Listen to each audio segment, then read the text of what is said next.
İş yerinde sizi en çok hangi durumlar adeta çileden çıkartıyor, tepkiselleştiriyor? İş ortamında yaşadığımız bazı sorunlar biz farkında olmasak da çocukluk travmalarımızı tetikleyip bizi aşırı tepkisel ve duygusal bir hale getirebilir mi? Bu videoda iş yerinde bizi tetiklemesi olası 3 durumdan bahsedeceğiz.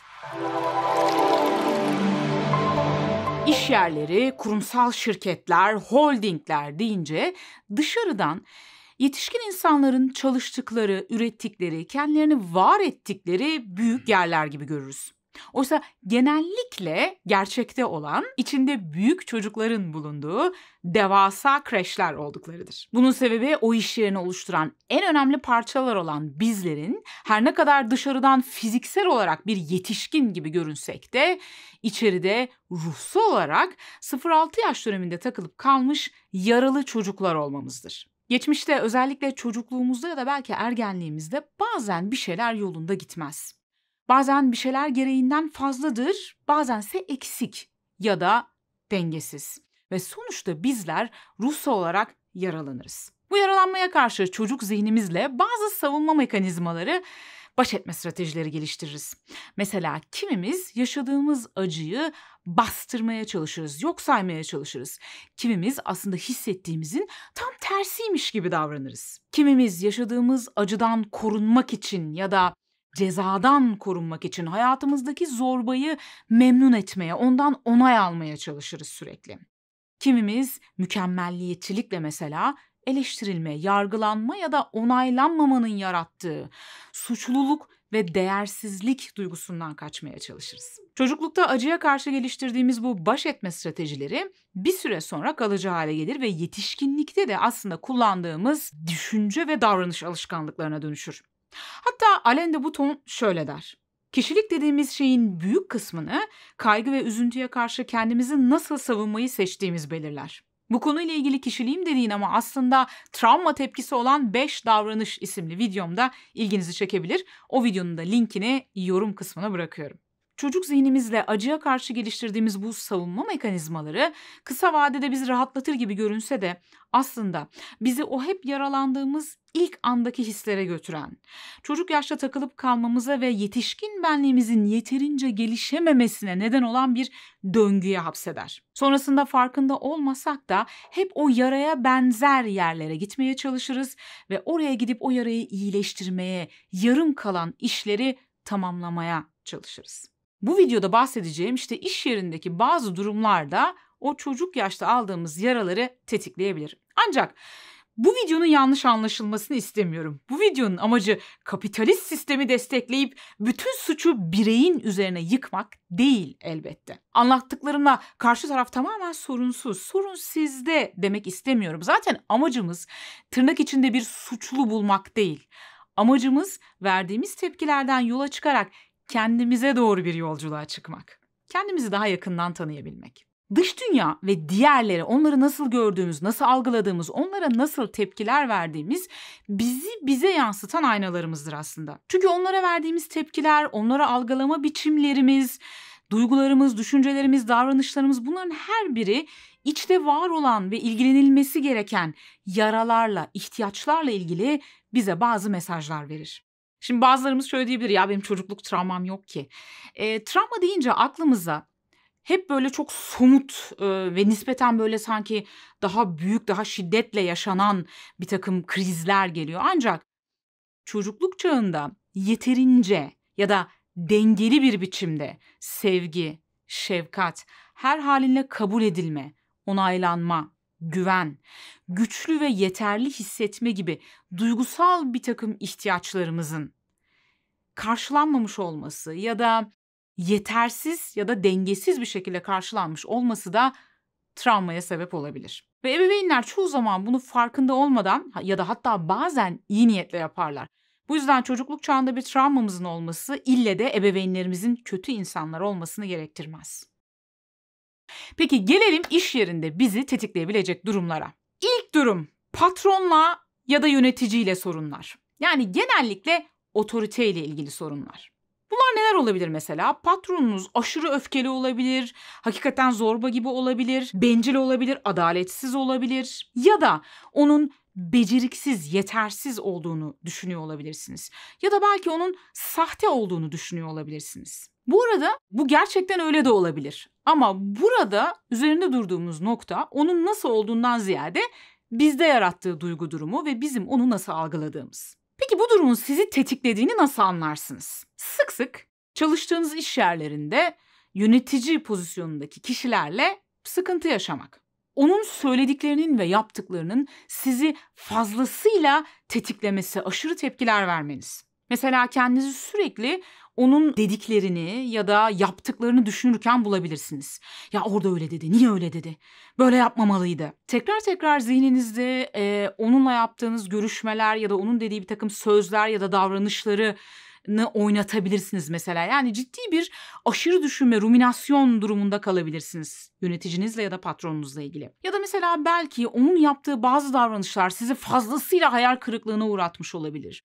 Bu hayal kırıklığı üzerine düşünüyor olabilirsiniz. Ya da belki bir şekilde onu etkilemek ya da onu yönlendirmek için fazlasıyla uğraşıyor olabilirsiniz. Bunların her biri, yani ona karşı aşırı tepkisel olmak ya da onun yaptıkları dediklerini aşırı şekilde düşünmek ya da bir şekilde onu etkilemeye çalışmak, ondan sürekli onay almaya çalışmak. Bunların her biri bir şekilde bizim tetikleniyor olabileceğimizin göstergeleri. Bakın, birileri haksızlık yaptığında ya da birileri sizi yanılttığında, hayal kırıklığına uğrattığında tepki göstermek elbette ki son derece normal ve sağlıklı olan şeydir. Bu şekilde bizler kendi hakkımızı koruruz ve gelecekteki olası tehditlere karşı önlem alırız. Ancak burada bahsettiğim tepki biraz daha farklı.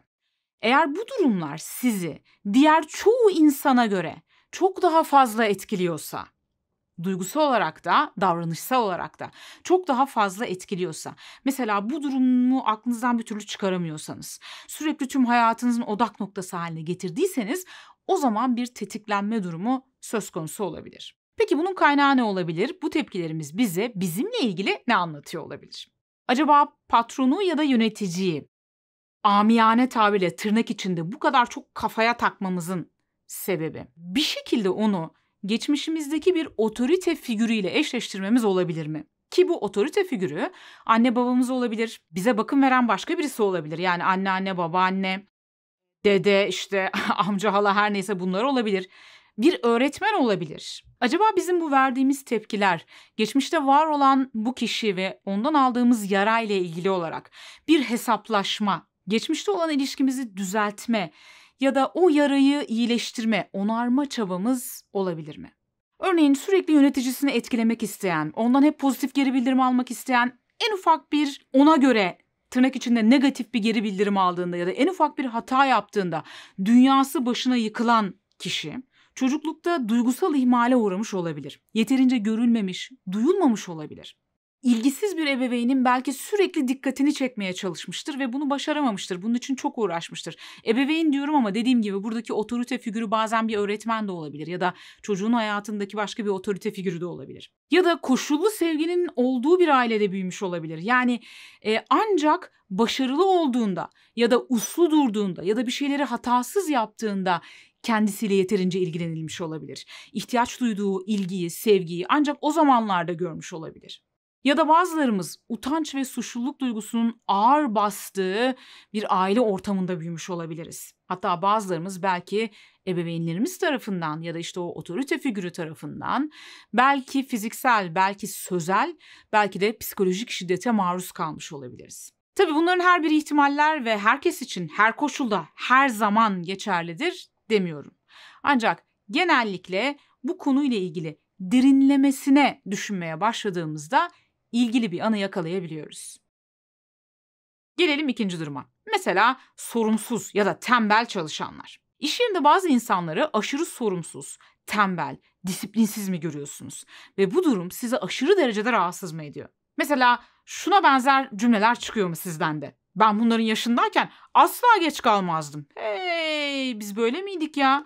Her zaman iş yerine ilk ben gelirdim, en geç de ben çıkardım. Yıllık iznimde bile gerekirse gelir gönüllü çalışırdım. Bunlardan mesai dışında bir şey iste hayatta yapmazlar. Tutturmuşlar bir iş yaşam dengesi, sorumsuz tembeller. Mesela kolaylıkla hayır diyebilen, sınır çizebilen insanlar size bencil mi geliyor? Kendilerini ve haklarını önceledikleri için içten içe onları uyumsuzlukla mı suçluyorsunuz? Oysa siz hep kendi istek ve ihtiyaçlarınızı belki ikinci plana attınız sırf uyumsuzluk olmasın diye.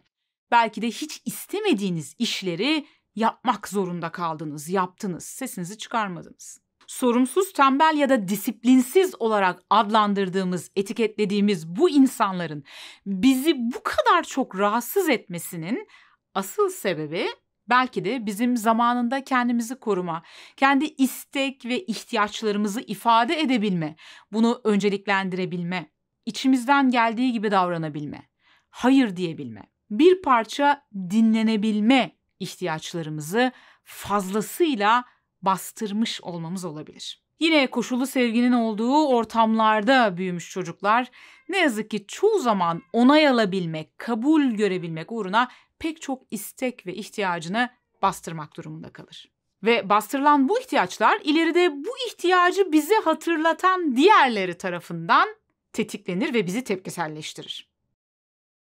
Efendim gelelim 3. durumumuza, bizi tetikleyebilecek iş yerinde adaletsizlik olan durumlar. Adaletsizlik doğal olarak hiçbirimize iyi hissettirmez, hissettirmemeli de. Ancak bazılarımız için bu durum biraz daha fazla can yakıcıdır.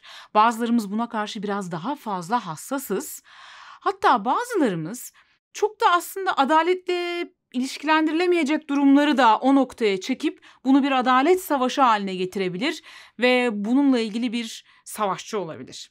Bazı durumlarda ve yine bazılarımız için bunun altında yatan sebeplerden biri yine geçmiş dönemlerde, belki çocukluğumuzda, belki ilk gençlik dönemimizde ya da ergenliğimizde haksızlığa uğradığımız, hakkımızı koruyamadığımız ve bunun için kendimizi gerçekten kötü hissettiğimiz zamanlarla ilgili bir yara olabilir. Belki de her durumu bir adalet savaşına dönüştürmemizin sebebi çocukluğumuzda maruz kaldığımız o adaletsizliği çözmeye ve bu travmayı işlemlemeye çalışmamızdır. Şemalarla ilgili videolarımı izleyenler hatırlayacaktır. Geçmiş dönemlerde yaşadığımız sıkıntıları zihnimizde çözümleyebilmek için o sıkıntı yaratan duruma benzer kişilere ya da durumlara adeta çekiliriz yetişkinliğimizde de.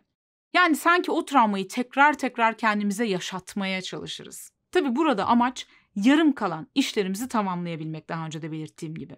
Bu biraz detaylı bir konu. Merak edenler şemalarla ilgili oynatma listemdeki videoları izleyebilirler ve kendilerini daha da yakından tanıyabilirler. Onun da linkini yine başa sabitlediğim yorumda bulabilirsiniz. Bu videoyu izledikten sonra pek çok kişi şöyle diyebilir. Ne yani? Hırsızın hiç mi suçu yok? Bakın, olabilir, vardır da. Burada bizi ilgilendiren şey olan şeyden ziyade bunun bizde yarattığı duygu. Bunun neden bizi bu kadar çok tetiklemiş olabileceği, neden bunun bizi bu kadar çok rahatsız etmiş olabileceği. Sadece rahatsız eden kişiye ya da duruma takılıp kaldığımızda genellikle yüzeyde kalırız. Ancak bizi rahatsız eden şeyden ziyade neden bu kadar çok bizi rahatsız ettiğini analiz etmeye başladığımızda ise daha derinlere ineriz ve kendimizle yüzleşmeye başlarız ki çoğu zaman asıl çözüm de buradadır. Yani asıl çözüm çoğu zaman bakmayı pek de düşünmediğimiz yerdedir. Öte yandan elbette tek sorumluluk bireyde değildir. İş yerlerinin ve yöneticilerin de çalışanların kendilerini daha iyi hissedebilecekleri, kendilerini var edebilecekleri, toksik olmayan bir iş yeri kültürü yaratma konusunda elbette ki sorumlulukları vardır. Ancak bu kanalda biz daha çok bireysel dönüşümle ilgili konuştuğumuz için işin bu tarafına baktık bu videoda. Kendinizi daha yakından tanıyabilmek, stres, kaygı ve pek çok zorlayıcı duyguyla baş edebilmek için etkili teknikleri merak ediyorsanız eğer, bu kanalda her hafta bu konuyla ilgili yeni videolar paylaşıyoruz. Aynı zamanda daha önce paylaştığımız videolar da dikkatinizi çekebilir. Bunları merak ediyorsanız kanalımızdaki oynatma listeleri sekmesine bir göz atmanızı öneririm. Yeni videolarımızdan haberdar olabilmek istiyorsanız kanala abone olmayı ve bildirim zillerini açmayı unutmayın lütfen.